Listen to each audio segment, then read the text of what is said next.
हरियाणा में उच्च एमएसपी के कारण उत्तर प्रदेश के कई किसान करनाल मंडी में गैरकानूनी तरीके से धान बेचने पहुंचे।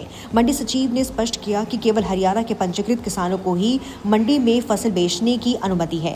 सोमवार को मंडी में 11 वाहनों की जांच में 9 वाहनों को गैरकानूनी पाया गया। सख्त कार्रवाई का ऐलान किया गया। मार्केट बोर्ड ने अब मंडी गेटों पर निगरानी बढ़ा दी है और केवल पंजीकृत हरियाणा किसानों के वाहनों को ही प्रवेश दिया जाएगा। उच्च एमएसपी से लाभ तो किसानों को मिला, लेकिन गैरकानूनी कारोबार भी बढ़ा।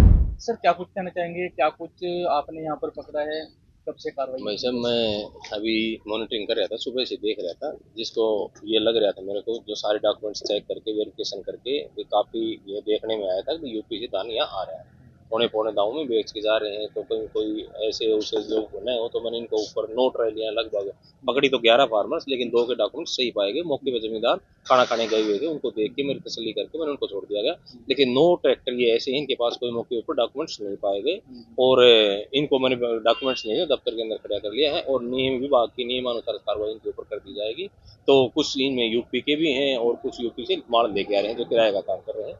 तो सभी क्या कहना चाहेंगे, यूपी का माल यहाँ पर लेकर आ रहे हैं? देखिए, लगता है हो सकती है? देखिए, मेरी फसल मेरा ब्यौरा थी, वहीं बिकेगा जिसका रजिस्टर्ड है और वो हरियाणा का जमींदार होना चाहिए और हरियाणा का जमींदार ही मेरी फसल मेरा ब्यौरा पोर्टल पे बेच सकता है।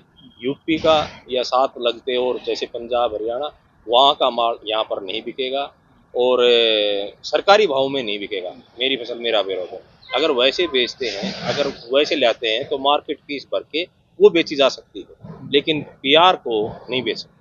तो हो सकता है कहीं ना कहीं आड़तियों की मिली भगत तो इस तरह से यूपी का। देखिए, मेरे पास किसी ने तो किसी आड़ती का फोन आया है, मैंने ट्रैक्टर पकड़े हैं और नहीं किसी का कोई दफ्तर में आया है, तो ये मेरे लिए कहना गलत होगा कि आड़ती की सह है। तो अगर कोई बात आगे आती है तो आपके संज्ञान में लाएगी, तो कार्रवाई की जाएगी। अगर ऐसा बिल्कुल विभागीय कार्रवाई जो है इनके ऊपर ज्यादा सख्त से सख्त की जाएगी। और मैं भविष्य में ये भी एक मैं कहना चाहता हूँ सभी जमींदार भाइयों से या मंडी के आड़तियों से, यूपी का धान मंगवा के और सरकार को चूना न लगाएं, रेवेन्यू की चोरी न करवाएं। जो जमींदार हरियाणा का जमींदार है उसी का धान पीआर जो सरकारी खरीद है 2389 का भाव निर्धारित सरकार ने कर रखा है, उसके ऊपर बिकवाने का कार्य किया जाए और इसमें हमारी और सरकार की मदद करने में सहायता करें। आपका पूरा नाम? Yogesh Sharma, assistant secretary. हम तो यही से दुर्गा कॉलोनी से। दुर्गा कॉलोनी। कहाँ के धान लेकर आए हैं आप?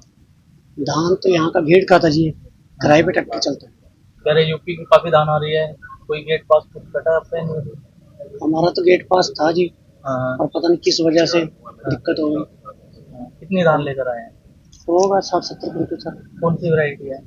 पीआर 14 है शायद। पीआर 14 है। हाँ जी। तो पता है आपको कि यूपी की धान यहाँ पर नहीं खरीदी जा रही है हरियाणा में? हाँ जी पता है। उसके बाद भी लेकर आ रहे हैं? नहीं, हम तो इधर से लाए हैं ना, इधर घेट से लाए थे। होटल किसके नाम पर कटा है इसका? होटल रमेश कुमार। और लेकर कौन आ रहा है? हम लाए थे जब किराए पे। क्या नाम है आपका? निर्वैश। तो रोका है आपको, यहाँ पर रोका गया है? हाँ जी रोका गया था। क्या नाम है आपका? निर्वैश।